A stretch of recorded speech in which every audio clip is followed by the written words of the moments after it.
بسم اللہ الرحمن الرحیم۔ بچوں کی ذہنی کمزوری کیسے دور کریں؟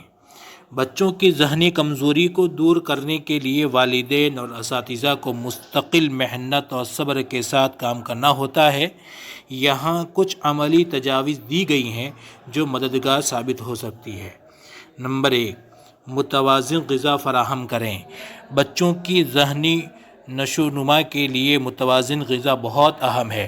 انہیں پروٹین، وٹامنز یعنی خاص طور پر بی گروپ، آئرن اور اومیگا 3 فیٹی ایسڈ سے بھرپور غذا دیں، جیسے مچھلی، خشک میوہ جات یعنی بادام، اخروٹ، دودھ اور دودھ سے بنی اشیاء، تازہ پھل اور سبزیاں۔ نمبر 2، ذہنی مشقیں اور کھیل۔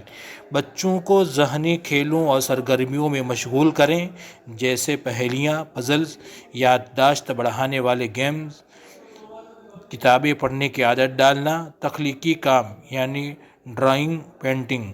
نمبر 3، معیاری نیند کا اہتمام کریں۔ نیند ذہنی کارکردگی کے لیے انتہائی ضروری ہے۔ بچوں کو وقت پر سونے اور جاگنے کی عادت ڈالیں۔ نمبر 4، ٹیکنالوجی کا محدود استعمال۔ بچوں کو موبائل، ٹی وی اور ویڈیو گیمز کے غیر ضروری استعمال سے بچائیں۔ ان کی توجہ جسمانی اور دماغی سرگرمیوں پر مرکوز کریں۔ نمبر 5، تعلیم میں مدد دیں۔ ان کی کمزوریوں کو سمجھ کر اضافی مدد فراہم کریں۔ سوالات کے جوابات دینے میں صبر کریں۔ سیکھنے کا عمل آسان اور دلچسپ بنائیں۔ نمبر 6، مثبت ماحول فراہم کریں۔ بچوں پر بیجا تنقید نہ کریں، ان کی حوصلہ افزائی کریں اور کامیابیوں پر تعریف کریں تاکہ ان کا خود اعتمادی بڑھے۔ نمبر 7، ذہنی دباؤ کم کریں۔ اگر بچے پر پڑھائی یا دیگر کاموں کا دباؤ زیادہ ہے تو اسے کم کریں اور آرام کے لیے وقت دیں۔ نمبر 8، ماہرین سے مشورہ کریں۔ اگر ذہنی کمزوری زیادہ ہو یا ترقی نظر نہ آئے تو ماہری نفسیات یا تعلیمی ماہر سے رجوع کریں۔ وہ مسئلے کو بہتر سمجھ کر مناسب علاج تجویز کر سکتے ہیں۔